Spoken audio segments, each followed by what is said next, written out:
근데 이제 러시아에서 소련에서 치올스코프스키가 이런 바탕을 닦은 가운데 이제 아직 로켓이 발사된 게 아니니까 그 뒤를 이은 분들이 또 있지 않겠어요? 뒤를 이은 분들이 뭐 많은 분들이 있습니다만 네네. 오늘은 약속한 대로 그 중에서 또 가장 핵심적인 거목이라고 할 만한 세르게이 코롤리오프에 대해서 얘기를 해보도록 하겠습니다.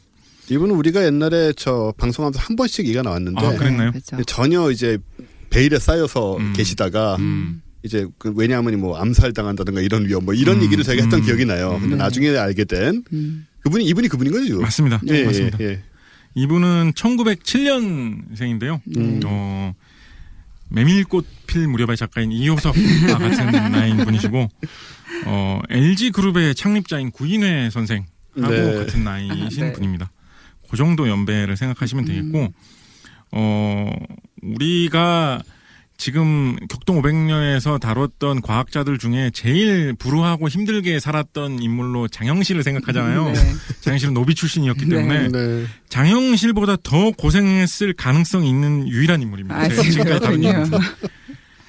그게 가능할 줄은 몰랐네요. 이분은 노비도 아니었는데도 설명드릴게요. 이분이 어린 시절은 막 그렇지는 않아요. 이분은 아버지는 벨라루스 출신이셨고요.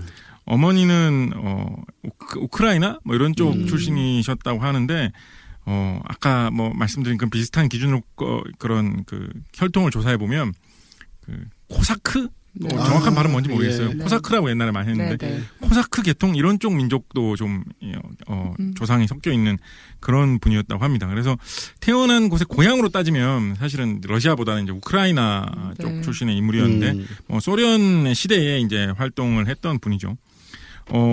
좀 가난했던 것 같아요. 어린 시절에 그런 경제적인 어려움을 어느 정도는 겪었었던 것 같고 3살 정도 그 정도밖에 안 됐을 때 아마도 그런 경제적인 문제 때문에 어머니하고 아버지가 이제 서로 떨어져서 살기 시작했는데, 어머니는 아버지를 없는 셈 치게 하기를 원했던 것 같아요. 어린 이 코롤리오프한테 아버지는 죽었다. 이런 식으로 얘기했대요. 그리고 몇 년 후에 실제로 이제 이혼하고 재혼도 했고, 아버지도 뭐 별로 장수도 하지 못했습니다. 그런 와중에 살았는데, 재혼한 그 새 아버지가 기술자, 공학자 이런 쪽 계통의 직업을 갖고 계신 분이었는데 그 독일 쪽에서 경험을 배운 그런 철도 쪽 기술자 이런 분이셨다고 하는데 새 아버지가 좀 그런 쪽 인물이었고 상당히 이 코롤리오프한테서 잘해줘가지고 그분한테서 좀 좋은 영향을 받았다 이런 이야기도 좀 있습니다.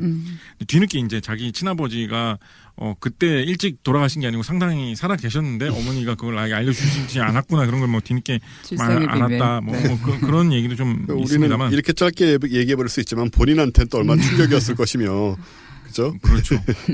학교 다닐 시절에는 굉장히 좀 공부를 잘하고 그래가지고 약간 그런 것 때문에 질투하는 학생들 그런 것 때문에 좀 따돌림 그런 것 때문에 좀 고생했다 이런 이야기도 좀 인터넷에 보면 좀 나옵니다.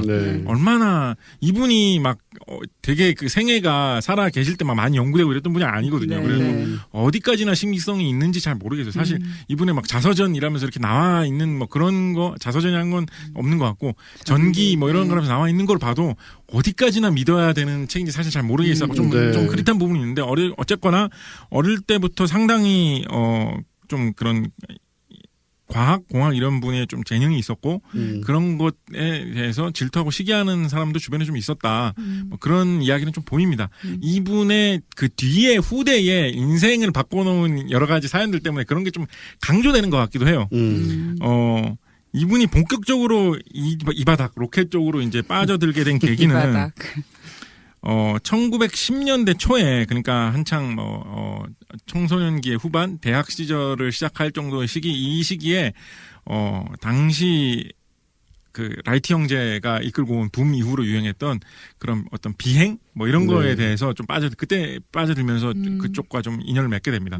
당시에는 비행 클럽 이런 게 굉장히 많이 생겼었고요. 지금은 어떤 게 그런 비슷한 취미일까요?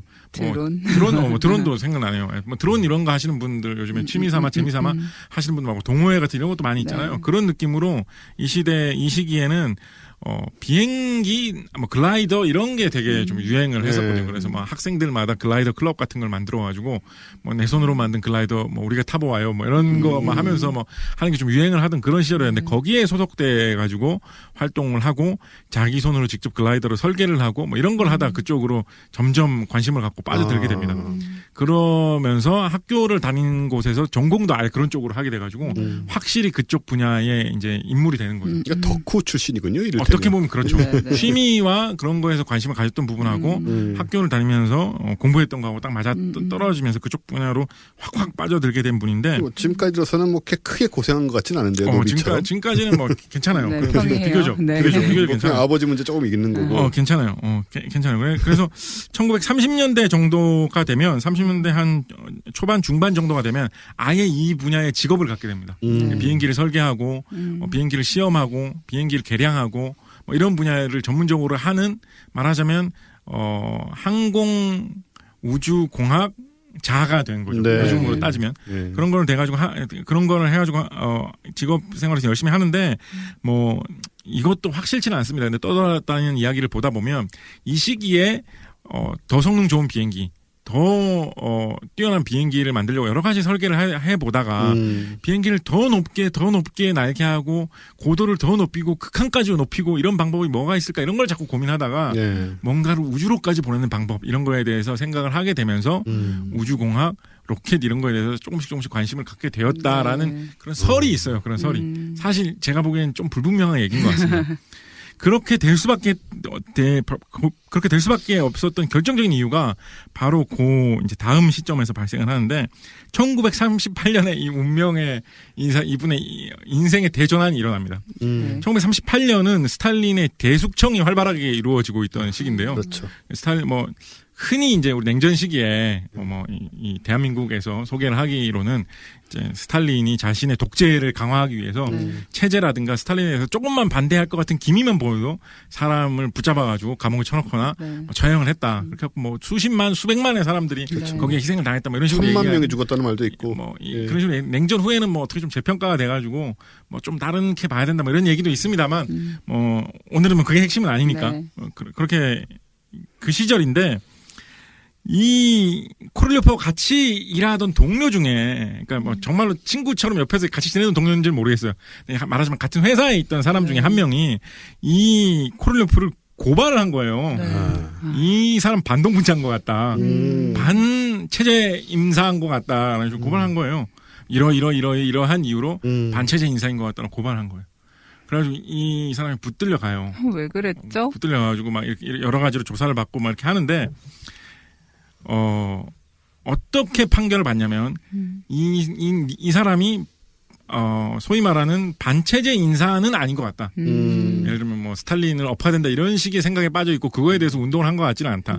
그렇지만은, 그런 이유로 하는 거 못지않게, 사보타지를 한 거는 맞는 것 같다. 그러니까 일을 똑바로 안 한 건 맞는 것 같다. 일하는 시간에 뭐 딴짓을 했다거나, 뭐 게으름을 부렸다거나, 시키는 일을 안 하고 딴 일을 했다거나, 뭐 이런 걸 한 거는 맞는 것 같다라는, 판결을 받아요. 그러니까 처음에 고발을 당했을 때는 얘는 회사 와가지고 맨날 하라는 일은 안 하고 맨날 뭐 정치 뉴스 이런 거 보면서 스탈린 어플 국리 이런 거만 하는 아주 나쁜 사람입니다 이러면서 고발을 했는데 살펴보니까 뭐 정치 뉴스를 파면서 스탈린을 엎을 생각을 하는 것 같은 건 아닌 것 같지만 일을 똑바로 안 한 건 맞는 것 같다라는 판결을 받아요. 근무가 태만하다.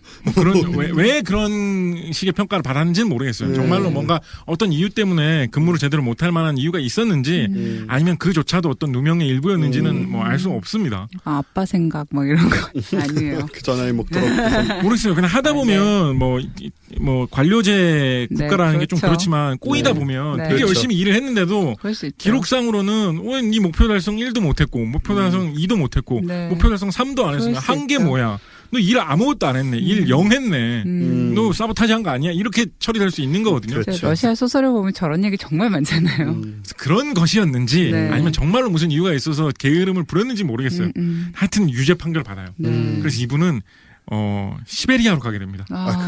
그 전설적인 시베리아 유형이군요. 굴락에 가게 됩니다. 그래서 시베리아 유형 생활을 하게 되고요. 그렇군요. 여기저기 끌려다니면서 고문도 받았다고 하고 여기저기 끌려다니면서 심지어 블라디보스톡 있는 연해주 방향으로 네. 계속 북쪽으로 동쪽으로 계속 올라가다 보면 우리가 웬만히 지도를 보지 않으면 볼 이유가 없는 지역에도 굉장히 큰 땅이 있거든요. 네. 그런데도 가가지고 거기에 그 한복판에 가면 무슨 금광이 있다. 거기 가서 금 캐는 걸 해라. 뭐 이런 지령을 받고 딴 노동자들하고 같이 거기에 끌려가지고 뭐 금 캐는 뭐 이런 것도 하고 네. 자꾸 뭐 기합도 없이 긴 세월 엄청 고생을 합니다. 거기서. 그렇군요. 거기서. 그래서 이것도 좀 과장이 섞여 있는 것일 수도 있을 것 같은데, 이 시절에 이가 다 빠져버렸다고 해요. 이분이. 예. 그렇군요.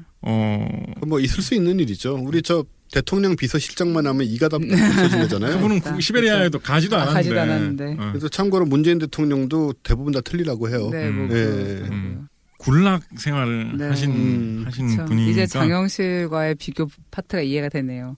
그렇죠. 장영실은 장영실 기록이 워낙 없기 때문에 사실은 장영실 더 공생했을 수도 있어요. 네. 인권이 없는 노비였기 때문에. 네. 근데 뭐 기록이 없으니까 그건 알 수 없지만 이분도 못지않게 이 시절에는 시베리아 생활하던 중에는 진짜 정말 고생했을 거라는 거를 상상해 볼 수 있죠. 그러니까 이때가 뭐 20, 30대 이럴 때 청년 때인 거죠. 소위 말하는. 1907년생이니까 네. 뭐 막 30 정도 됐을 때, 30 네. 좀 넘었을 때 그때 이제 끌려가게 된 거죠. 결혼은 안 했나? 결혼했을 때죠, 그때. 결혼을 했는데 결혼했을 이제 때 끌려간 거죠. 그래서 가족을 자유롭게 볼 수 있게 된 게 뭐 굉장히 오랜 시간이 지난 후에야 가족을 볼 수가 있게 돼요. 네. 계속.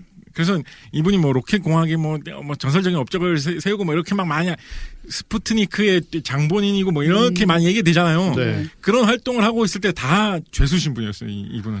그렇군요. 그러면 지금 20년쯤 지나서인데 스푸트니크가 그때까지도 이상 죄수 상태였던 거예요? 50년대 후반 정도가 돼서 이분이 완전히 복권이 돼요. 그렇군요. 고생 많이 하셨네. 30대, 거의 뭐 40, 50이 될 때까지. 50.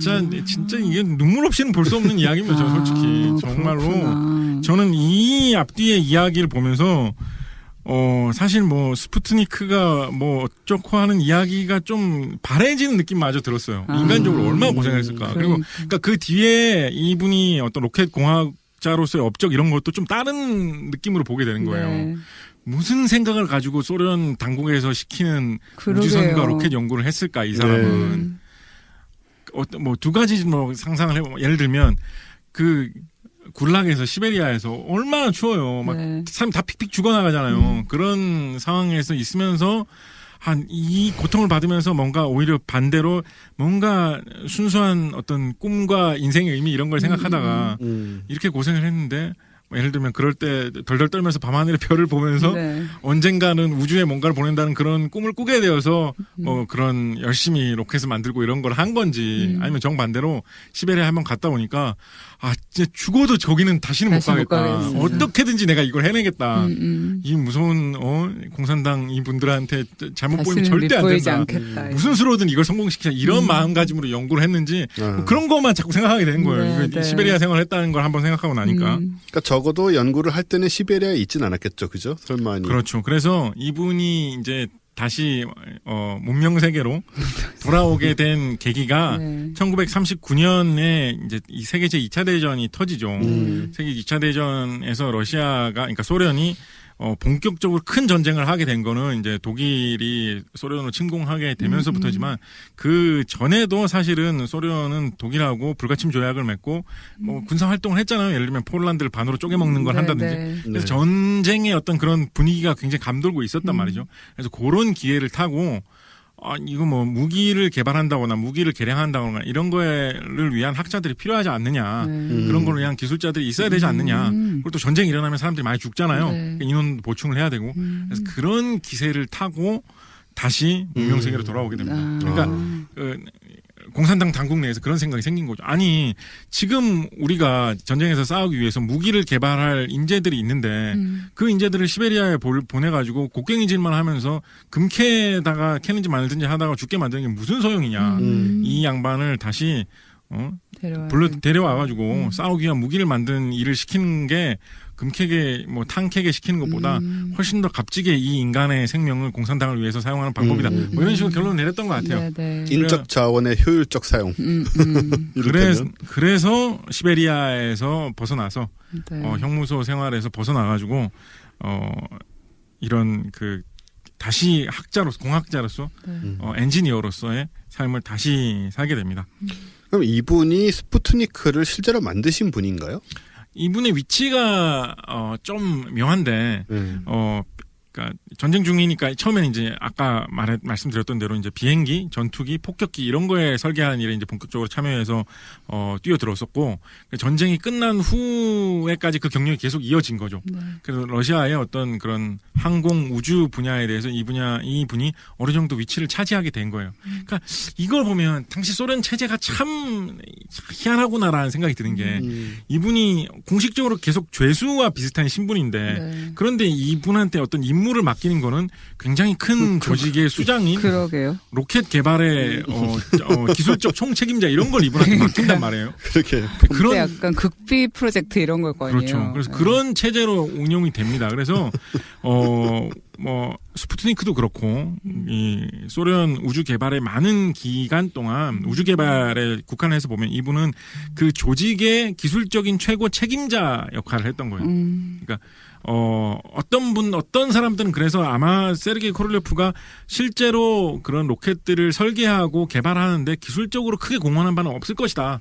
라고 보는 분들도 계세요. 약간 네. 프로젝트 매니저 이런 식으로. 그렇죠. 그렇지만 뭐 최소한 확실한 거는 뭐냐면 그런 프로젝트 매니저로서 관리자로서 조직을 이끌면서 적절한 사람들을 투입하고 어떤 그런 사업의 목표를 정하고 요거까지 우리가 해보자. 이런 기술을 바탕으로 열심히 해보면 몇 년 안에 할 수 있다. 뭐 이런 거를 결정하는 그런 면에 있어서는 굉장히 뛰어난 성과를 낸 그런 인재임에는 분명하고 그건 증명된 사실이고 결과로도 나타난 사실이고 실무 책임자인 거죠. 그렇죠. 기술 총책임자. 그래서 뭐라 그럴까요? 수석 설계자. 네. 말하자면 설계국 국장 약간 이런 정도의 위치였던 거예요. 네. 네. 기술적인 분야의 총책임자였던 거예요.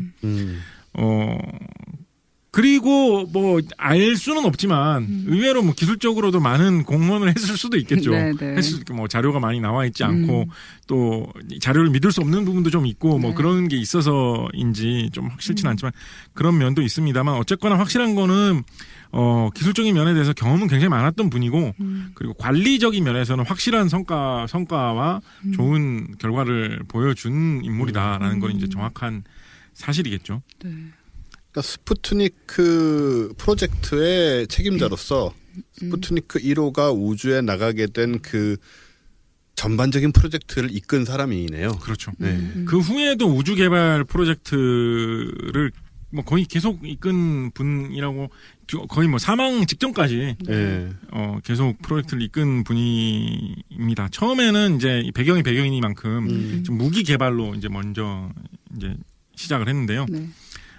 세메오르카라고 하죠. 세메오르카라는 이제 로켓에서 개발해가지고 이 로켓이 이제 세계 최초의 대륙간 탄도탄이다. 이런 식으로 얘기를 하는데 50년대에 개발된 세계 최초의 대륙간 탄도탄이고 요 정도의 성능이 있으면 이제 소련에서 쏘면 미국의 주요 목표물까지 미사일이 날아간다. 근데 미사일 끝에다가 핵무기는 크기가 크지 않으니까 핵무기를 달아놓으면 미사일로 소련에서 미국을 직접 공격할 수가 있다. 막을 수 있는 방법은 현재로서는 없다라는 그 결과를 내기 위한 물건을 만들어낸 거죠.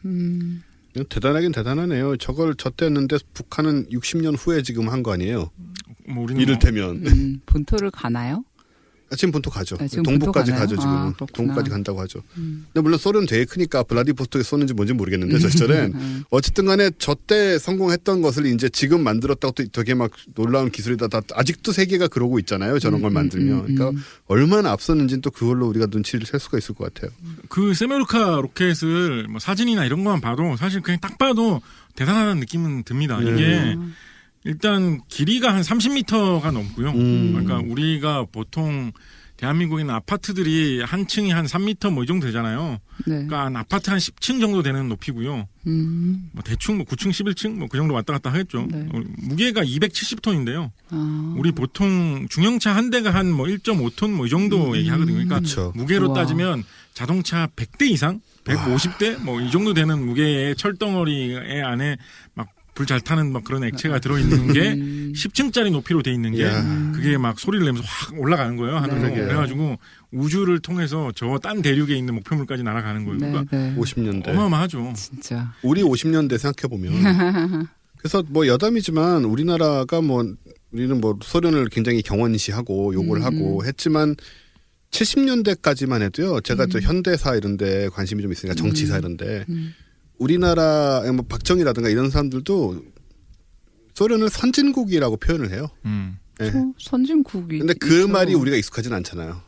소련에 대해서 우리가 미국이나 구미에 대해서 뭐 이렇게 선진국이라는 말을 많이 썼지만 소련은 뭐 강대국이면 강대국이지 선진국이라는 표현을 별로 들어본 적이 없어요. 저도 어릴 때도. 근데 사실 오히려 내부에서는 그런 얘기를 쓰고 있었다는 걸 생각해 보면 아무튼 좀 소련이라는 이 나라가 비록 그 분열됐지만 좀 대단했다는 생각은 들어요. 그래서 이 로켓을 가지고 우리가 스푸트니크를 쏘게 되는 건가요, 결국은? 그렇게 봐도 사실 과언이 아니에요. 예.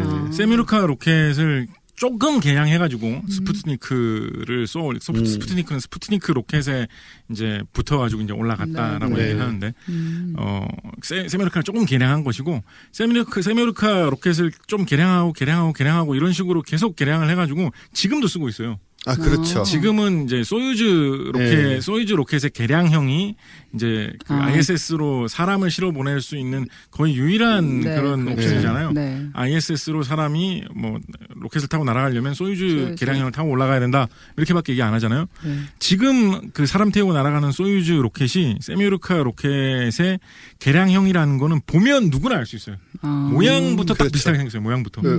여러 대의 로켓을 이렇게 다발로 모아가지고 네, 네. 그 세미루카 로켓이 이거 발사되는 거 보면 되게 멋있는데 중간에 이제 굵직한 덩어리가 하나가 있고요. 네. 그다음에 사방에 4개의 이제 조그마한 덩어리가 붙어 있습니다. 네. 그게 어느 정도 올라가다 보면 그 4개가 이제 분리가 되고 이제 중간에 있는 것만 날아가는데 그 4개가 분리가 될 때 이제 사방으로 이렇게 약간 십자가 모양처럼 이렇게 딱 퍼지면서 분리가 되는데 보고 있으면 되게 좀 멋있어요. 네. 뭔가 그런 SF물에 나오는 막 변신 합체 약간 이런 느낌 나면서 되게 멋있고 그런 형태 거의 그대로 크기도 심지어 되게 비슷합니다. 네. 그런 형태로 소유즈 로켓도 그런 식으로 날아갑니다.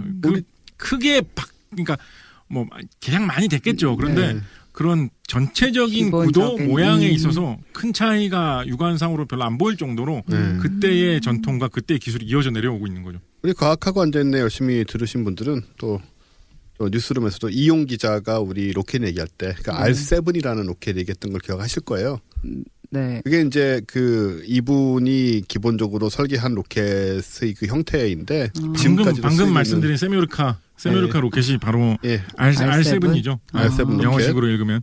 그래서 이제 그것이 아직도 그 형태 그대로 쓰이고 있다는 말씀 지금 해주신 대로 우리가 방송에서 그런 얘기를 했던 적이 있었습니다. 네, 네. 이게 미국의 이제 우리가 알고 있는 그 흔히 봤던 소위 세턴 5류의 그런 네, 로켓하고 네. 차이는 이건 이제 큰 몸체에 밑에 그 엔진이 쫙 붙어 있잖아요. 네, 네. 그 아폴로 기억하실 텐데. 근데 요거는 이렇게 다발처럼 이렇게 떨어져 가지고 정말 이렇게 형태 자체가 좀 다른. 네, 네, 네. 어떤 건지 예, 알겠어요. 그러니까 이렇게 나누어서 이제 미국은 미국대로 그런 식으로 쓰고 이제 소련은 이런 식으로 쓰고 있었다 뭐 이런 얘기인 거죠. 설계가 굉장히 잘 된 거예요, 그죠? 여태까지 쓸 수 있다는 얘기는. 잘못된 좀 큰 문제가 있었으면 계속 쓰지 그렇죠. 못했겠죠. 그러니까요. 이게 재밌는 게 그 소련 물건들이 그래요. 제 AK-47이라는 우리 그 소련 무기가 있죠. 원래 유명한. 총이에요? 예, 총입니다. 그 돌격소총이라고 말하는. 네. 그러니까 M16에 해당되는 거예요. 미군에. 근데 AK-47이 굉장히 오래전에 설계가 된 총이고 아직도 쓰이고 있고 뭐 1억 대 이상 만들어졌을 거다. 그러니까 우리는 M16 익숙하지만 사실은 세계의 이 돌격소총의 표준은 AK-47이에요. 그러니까 소련의 설계라든가 이런 것들이 처음에 굉장히 좀 투박하긴 하지만 굉장히 잘해서 계속 오랫동안 별 변형 없이 쓰일 수 있는 그런 것들이 좀 특징인 것 같아요. 소련의 엔지니어링에. 이런 것도 보면 이제 그런 느낌을 좀 주는 거죠.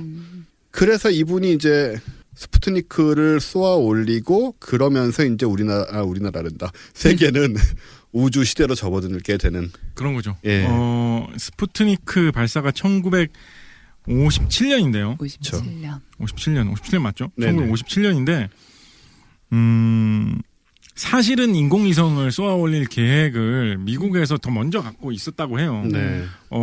당시의 신문 기사 같은 걸 찾아보면 인공위성이라는 것이라는 게 멋있는 게 있다. 네. 이게 우주로 나가서 지구를 마치 달처럼 도는 거다. 네. 인공달이다. 뭐 이런 식의 기사가 스푸트니크 이전부터 나오고 있었어요. 네. 그럼 마치 이제 우리 미국이 이거를 드디어 최첨단 기술을 처음으로 성공시킬 거다라는 거의 예고처럼. 네. 그런데 좀 지지부진한 거예요. 생각했던 것보다. 그런데 뭐 그때 당시만 해도 많은 사람들이 이건 어떤 우주 경쟁이다라 이런 식으로 별로 생각을 못했던 거죠. ICBM도 소련이 먼저 했어요? ICBM도 소련이 먼저 만든 거예요. 아, 그런 거구나. 아, 네네네.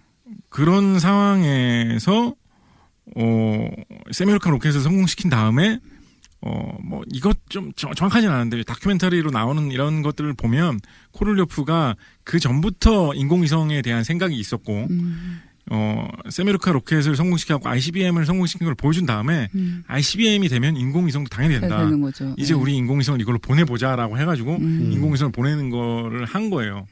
그래서 인공위성을 보내는데 그야말로 인공위성을 보내는 것 그 자체가 목표였기 때문에 인공위성에 특별한 기능이 거의 없고 없죠. 네. 거의 없고 그냥 삐삐삐삐삐삐 하는 소리만 내는 것만 기능인 최소한의 인공위성을 만들어가지고 세미얼카 로켓에 약간 개조한 것에다 실어가지고 우주로 보냈는데 그게 미국에 있는 그런 개발팀 연구팀이 연구해가지고 보냈던 것보다도 먼저 더 올라가 버린 거예요. 그래서 이때 초기에 지금도 약간은 그런 면이 있습니다만 초기에 이런 우주 개발사 이런 것들 보다 보면 소련의 이런 우주 업적에 대한 것들 되게 비공개로 많이 진행되거든요. 네. 성공시킬 때까지 안 알려줘요. 네, 네. 그런 다음에 성공시키고 나면 짠 이렇게 성공시켰다라는 식으로 많이 알려주는 식으로 알려주거든요. 그래서 스푸트니크가 발사되고 성공한 후에 이제 이 소식이 알려진 거예요. 세계에. 네. 그래서 이게 세계에 굉장한 진짜 그야말로 엄청난 충격이었고요. 막 그런 뉴스 이런 데서 네. 당시 미국에서는 이제 텔레비전이 많이 보급돼가지고 사람들이 텔레비전으로 뉴스를 이제 보고 우리나라로 치면 9시 뉴스 이런 걸 모여가지고 열심히 보고 하는 문화가 이제 딱 자리 잡았던 그 시점인데 네. 그런 뉴스에 첫 번째 뉴스, 주 뉴스 이런 걸로 딱 나오는 그래갖고 뭐 스푸트니크 모양 막 보여주고 하는 그런 걸로 그야말로 시각적으로 시청자들한테 충격도 꽉 준 거예요. 네. 지금도 인터넷에서 이런 거 찾아보면 쉽게 찾아볼 수 있는데 스푸트니크가 발사돼가지고 내는 그 소리 있지 않습니까? 네. 삐삐삐삐삐 네. 하는 소리가 있는데 그게 이제 아날로그로 수신해서 듣는 거기 때문에 잡음도 좀 섞인 그런 소리가 나는데 그게 사람이 처음으로 우주로 쏘아보낸 물체가 지구를 뱅글뱅글 돌면서 그러니까 지구 궤도로 쏘아버린 물체가 지구를 돌면서 내는 소리인데 그게 들어보면 어떤 생물체 같은 게 계속 이렇게 내는 소리 같기도 하고 심장박동 소리 같은 그런 느낌도 네, 들고 네. 되게 좀 오묘한 느낌이 들거든요. 그게 네. 소리가 약간 울리듯이 나는 그런 소리가. 네, 네. 그래가지고 그게 세계를 빙빙 돌면서 그렇게 인공위성이 다니는 거기 때문에 소련에서 쏜 거지만 미국에서도 신호를 잡을 수가 있고 네. 영국에서도 잡을 수 있고 잡히는 거란 말이에요. 그래서 딱 그 느낌을 주는 거예요. 아, 소련 사람들이 쏘아 올린 게 지금 우리 머리 위를 지나가고 있구나. 이 느낌을 딱 주는 거예요. 그래서 엄청난 충격을 준 거죠. 그리고 아까 방금 파토님 말씀하셨던 것처럼 미국이 당연히 세계 최강의 나라고 네. 모든 면에서 가장 선진적인 나라고 기술로는 어떤 나라도 경쟁하지 못할 정도로 압도한다고 생각하고 있었는데 인공위성은 소련이 먼저 쏘았구나. 소련이 더 앞서 나가는 거 아닌가라는 그런 느낌을 주기에 충분했다는 거죠. 네. 그리고 방금 이야기 나왔듯이 실질적인 그런 군사적인 측면에서 봐도 일단 당연히 생각해 보면 인공위성이 있으면 정찰, 첩보 이런 걸 하기에는 당연해지는 거고 그다음에 아까 말씀드린 대로 그만한 ICBM 기술이 있었다는 얘기니까 상당한 정확도로 핵무기도 떨어뜨릴 수 있을 거다라는 이야기가 되기 때문에 당시로서는 충격이 엄청났던 거죠. 근데 저 얘기를 들으면서 이제 두 가지 일화가 떠오르는데 하나는 당시에 이제 미국 상원인가 하원에서 지금 스푸트니크 얘기를 하면서 그 네, 국회의원 중에 한 네. 분이 어떻게 얘기를 했냐면, 그러니까 이분은 이제 전혀 물리를 이제 이해를 못 하시는 분이라서 지금 스푸트니크가 돌고 있는데 저기서 미국 상공을 지날 때 거기서 폭탄을 툭 떨어뜨리면 그 폭탄이 이제 떨어져가지고 우리 머리로 바로 이제 그러니까 높은 데서 떨어뜨리니까 바로 이제 떨어져가지고 머리 위에서 터질 것이다라는 식으로 그러면 어떡할 거냐 이런 질의를 한 적이 있대요. 근데 일단 그 ICBM의 사용은 그런 방식이 아닐 뿐더러 그리고 그렇죠. 그 스푸트니크에서 미국 지나가다 똑 떨어뜨린다 해서 걸어 쏙 떨어지는 게 아니잖아요. 걔도 또 궤도 운동을 하게 되고 전혀 거의 목표하지 못한 이상한 지점에 떨어질 가능성이 굉장히 큰데 그런 식으로 이제 사고를 사람들이 하던 시절에 이제 누군가는 또 로켓을 띄워가지고 지금 인공위성을 돌리고 있는 그런 시대였다라는 거하고 그 다음에 가상의 미국과 소련의 로켓 경쟁이 어디 나오냐면 그 유명한 아서 클락의 그 유년기의 끝에 첫 장면이에요. 그렇죠. 거기 보면은 근데 이 유년기의 끝이 자그마치 1953년에 나온 책입니다. 네. 굉장히 오래된 사실은 스푸트니크가 뜨기도 4년 전에 나온 책인데 그때 미소가 이미 로켓 경쟁을 하고 있어요. 누가 먼저 우주에 나가느냐. 그러다가 둘이 이러다가 둘 다 포기해버리죠. 왜냐하면은 그 인디펜던스 데이에 나오는 그런 우주선들이 이제 지구에 깔리기 시작하거든요. 외계에서 온. 그렇게 시작을 해요, 여기가. 혹시 안 읽으신 분은 어떻게든 구해서 아서 클락의 유년기의 끝을 읽으십시오. 예, 정말 정말 재미있는 이미 재밌죠. 예, 끝에 상상도 할 수 없는 결말로 끝나게 되고요. 두 개가 떠올랐습니다. 그냥. 그래서 이제 스푸트니크 쇼크를 경험을 하고 미국도 이제 더 박차를 가해서 그때 제 기억으로 무슨 뭐 벵가드 계획이니 뭐 이것저것 하다가 자꾸만 로켓 그렇죠. 무너지고 뭐 터지고 막. 벵가드 그래서 이게 스푸트니크가 우리나라에도 되게 충격이었어요. 우리나라 한국에 대한민국에도 되게 충격이었던 게 이게 발사된 다음 날 신문 일면 기사로 이게 나옵니다. 일면에요. 우리나라에조차. 그러니까 이게 모스크바에서 발표가 되고 나오는 시차를 생각을 하면 사실 보도가 되고 바로 그 다음 날 신문에 실린 거예요. 네. 일면에 실린 거예요. 소련 사람들이 인공위성을 세계 최초로 쏘는데 성공했다. 그게 지금 세상을 빙글빙글 돌면서 소리를 내고 있다. 기사가 실린 거예요. 한국에는 사실 정말로 충격이 이게 장난이 지금 우리가 생각하는 것보다 훨씬 충격이 컸는데요.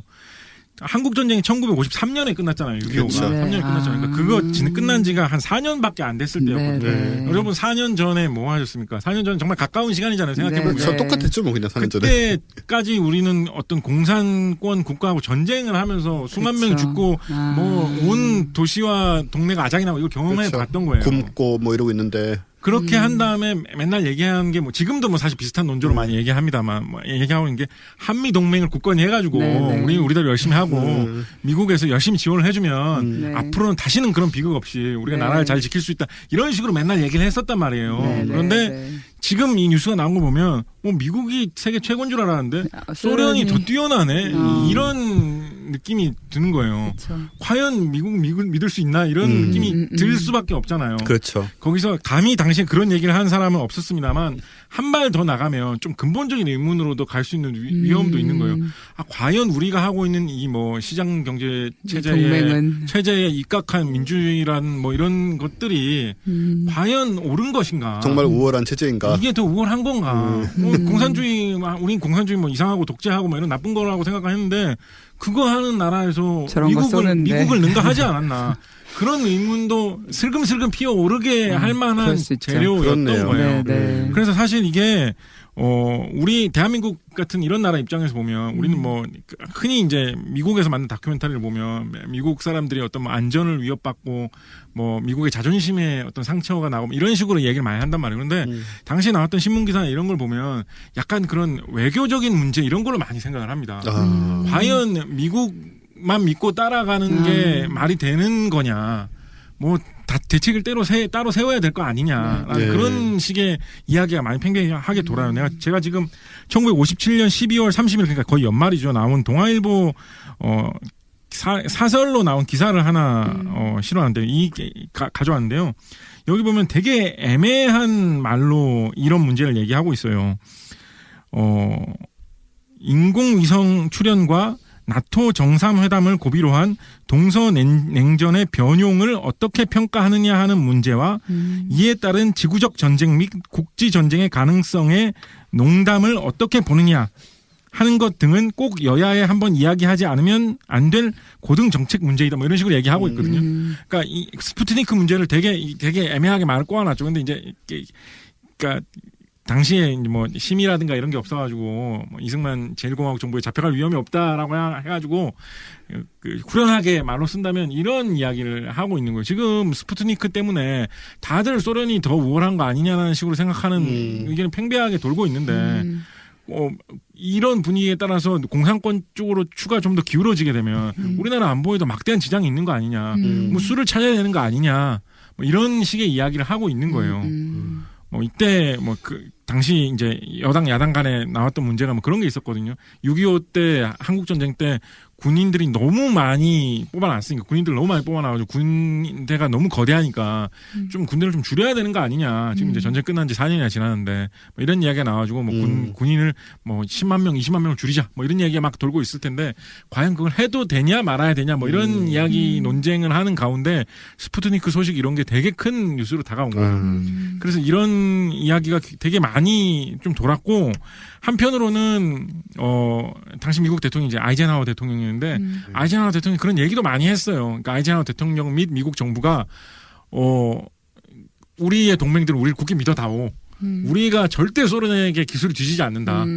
우리가 뭐 모든 면에서 뭐 여러분들을 끝까지 도와줄 것이고 또 우리의 막강한 군사력과 막강한 기술력은 우리가 그걸 안 해서 지금 인공위성이 미국산 인공위성이 없는 것뿐이지 결코 우리가 소련에게 기술이 뒤지지 않는다 뭐 이런 식의 이야기도 걸핏하면 하고 다닙니다. 특히 뭐 대한민국 같은 이런 냉전의 어떤 그 제일 첨단에 서 있는 이런 나라들에게도 그런 메시지를 많이 전달하지만 유럽에 가서도 이런 얘기를 되게 많이 해요.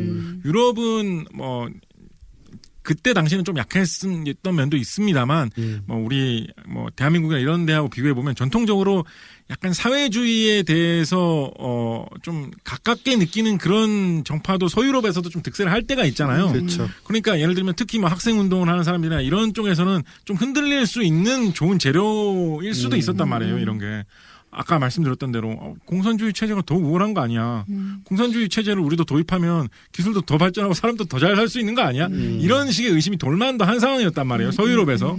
그러면 뭐 영국, 프랑스 이런 동맹을 그런 식의 로 정권이 바뀌어가지고 이르면 미국 입장에서는 큰일이잖아요. 그러니까 이런 거를 아주 결사적으로 홍보할 필요가 있었던 거예요. 우리 절대 스푸트니크에게 뒤지지 않는다. 스푸트니크는 그냥 상징적으로 별 기능도 없이 소리만 내는 것일 뿐이고 정말로 핵심 기술은 원천 기술은 미국이 훨씬 더 강하다. 이런 얘기를 허구원을 하고 다녔던 거예요. 그런데 판정패죠 미국에. 왜냐하면 진짜 한번 들어보세요. 여기 어떻게 편집해서 살짝 넣어줬으면 더 좋을 것 같은데 저작권도 없는 소리일 것 같으니까 그 스푸트니크가 날아다니면서 내는 소리 그거를 당시 온갖 방송에서 다 틀어줬는데 지금 들으시는 이 소리예요?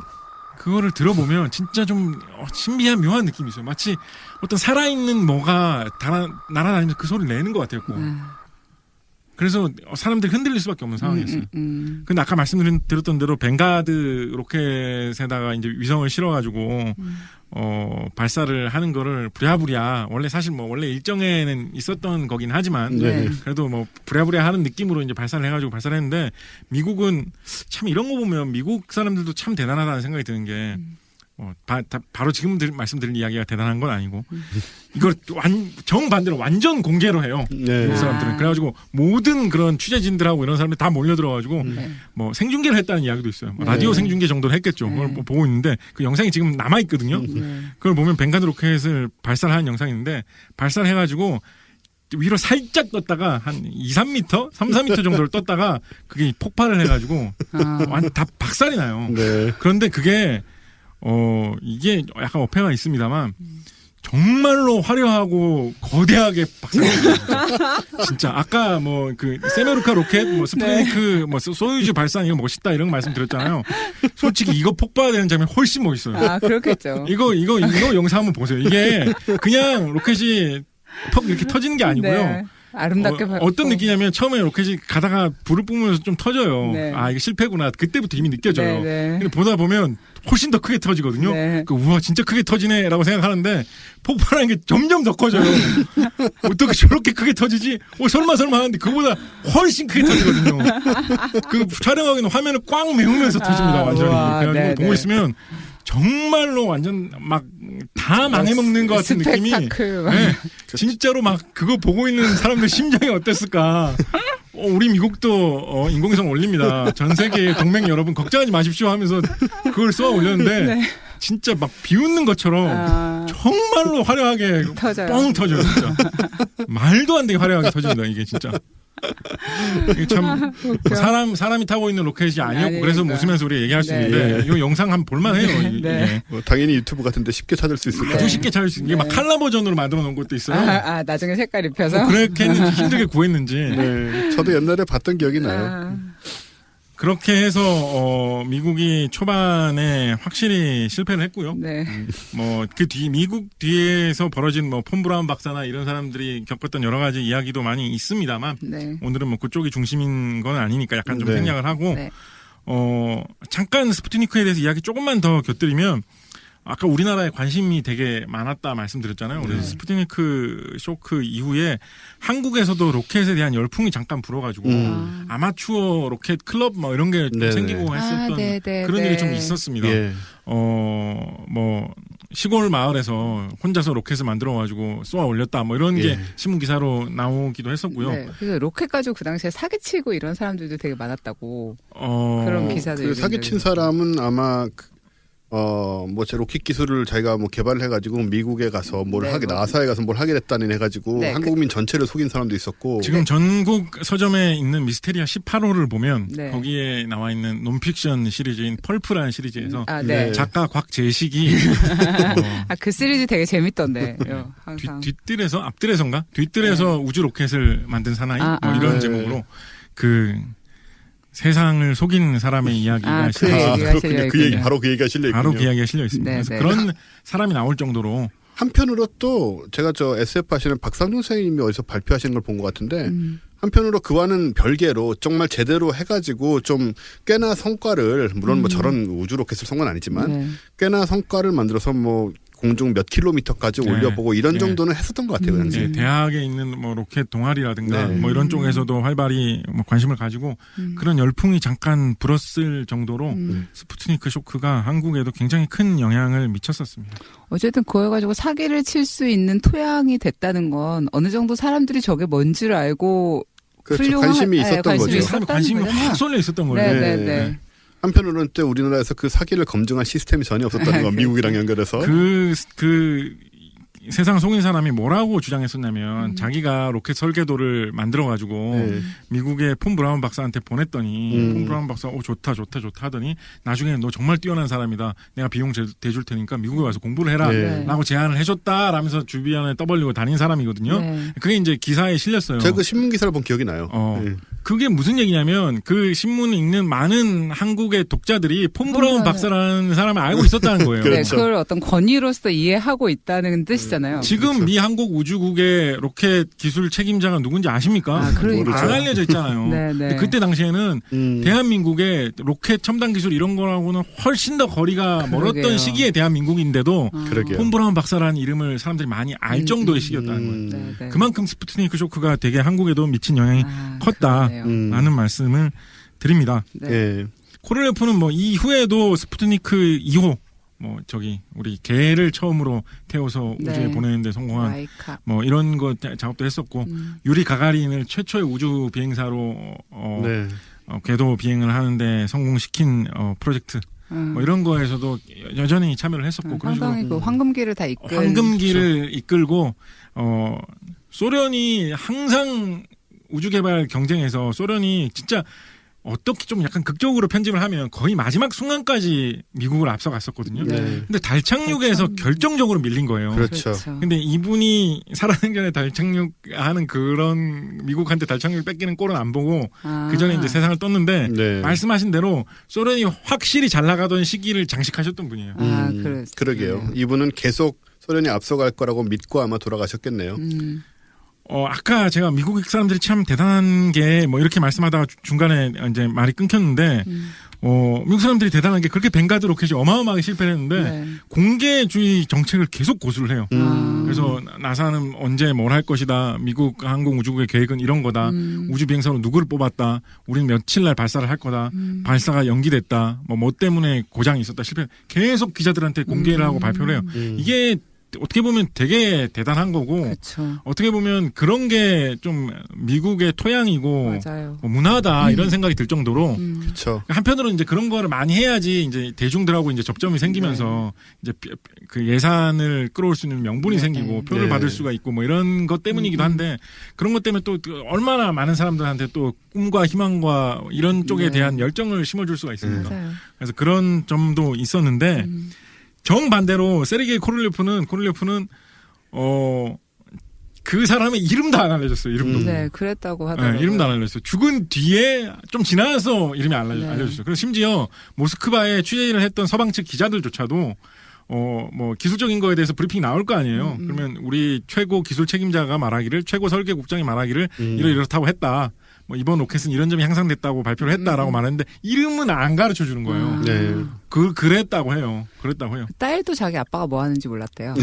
그 정도였다고 하더라고요. 그 미국하고 이런 점도 되게 대조죠. 미국은 그 책임자로 폰 브라운 박사를 내세웠는데 네. 폰 브라운 박사 사실 나치 독일에서 일했던 그렇죠. 사람이잖아요. 네. 얼마 전까지 원수처럼 싸우던 적의 국가의 기술 책임자였던 사람을 데려와가지고 우리 조직에 되게 높은 자리에 앉혀놓고 그 사람 말을 들으면서 그 부하 직원들이 일하고 있는 모델인데 어떤 느낌? 우리 한번 생각해 보세요. 지금 현재 대한민국에서 그때도 아니고 1950년대도 아니고 2010년대 대한민국인데 이런 좀 예시 들어서 약간 편견을 강화한 것 같기도 해서 좀 죄송합니다만 일본 사람인데 한때는 뭐 우리하고 되게 사이도 안 좋았던 사람을 한 명을 데려와가지고 뭐 우리나라에서 되게 인기를 많이 받고 있는, 예를 들면 뭐 좀 종목은 다릅니다만 축구 감독을 시켰다. 근데 축구 감독을 시켜서 하고 있는데 뭐 나름대로 하고 있다고는 하지만 뭐 예를 들면 잘 경쟁하는 나라하고 축구를 할 때 자꾸 조금씩 지더라. 네. 성과는 게임은 잘하는데 지더라. 그러면 그거를 계속 유지할 수 있을까요? 우리나라 여론에서? 온갖 의심이 다 나오겠죠. 뭐 간첩이다. 뭐. 그럴 텐데 당시에 미국 사람들은 폰 브라운 박사라는 사람 데려오고 이 사람을 높은 자리에 앉혀놓고 신뢰하고. 연구를 해나가고 그거를 대중들한테 계속 얘기하는 거를 과감하게 해놔. 그러니까 어떻게 보면 되게 너무 이상적으로 얘기하는 거, 너무 칭찬하는 쪽으로 얘기하는 건지 모르겠지만 뭐 좋은 점만 얘기하자면 되게 좀 배포가 큰 거죠. 네. 근데 이분은 결국은 이제 굉장히 생각보다 일찍 돌아가신 거잖아요. 굉장히 일찍까지는 아니지만 앞서 얘기했던 찌올코프스키 뭐 이런 분하고 비교하면 훨씬 일찍 돌아가셨죠. 50대. 그렇죠. 예. 뭐 병으로 돌아가신 건가요? 아니면 시베리아 유형의 뭐 여러 가지 설이 있습니다. 네. 뭐 그런 말씀하신 뭐 그런 설도 있고, 네. 뭐 그렇죠. 뭐 특별한 뭐 그런 어떤 뭐 사고 뭐 이런 걸로 돌아가신 것 그건 같지는 아니고. 않고 예, 병으로 돌아가신 것 같고, 다시 한번 돌아보면 진짜 기구하죠. 한때는 뛰어난 학생으로서 창공을 나는 항공클럽 이런 거에서 꿈과 희망을 발견하고 그게 내 취미이자 내가 정말 좋아하는 일이다 해요. 거기에 투신해가지고 일정한 성과를 얻었으나 어느 날 갑자기 그 모든 게 다 그걸 위해서 회사 생활 하던 것 때문에 모든 게 다 그러게요. 무너지고 시베리아 유형 생활을 하면서 네. 죽을 고비를 누차 넘기고 하다가 다시 돌아와서는 또 세계사에 혁혁한 기록을 남기는 소련의 우주개발 프로젝트의 중심에 서서 그 제일 화려한 모습을 이끌면서 또 자기의 이름은 또 전혀 알려지지 않은 그런 네. 완전 삶을 무명이고. 살다가 사라진 이런 정말로 기구한 그런 운명을 가진 사람이었다 예. 말씀드립니다. 근데 비과학적인 얘기 한마디 하면 이분 사주가 어떨지 궁금해요.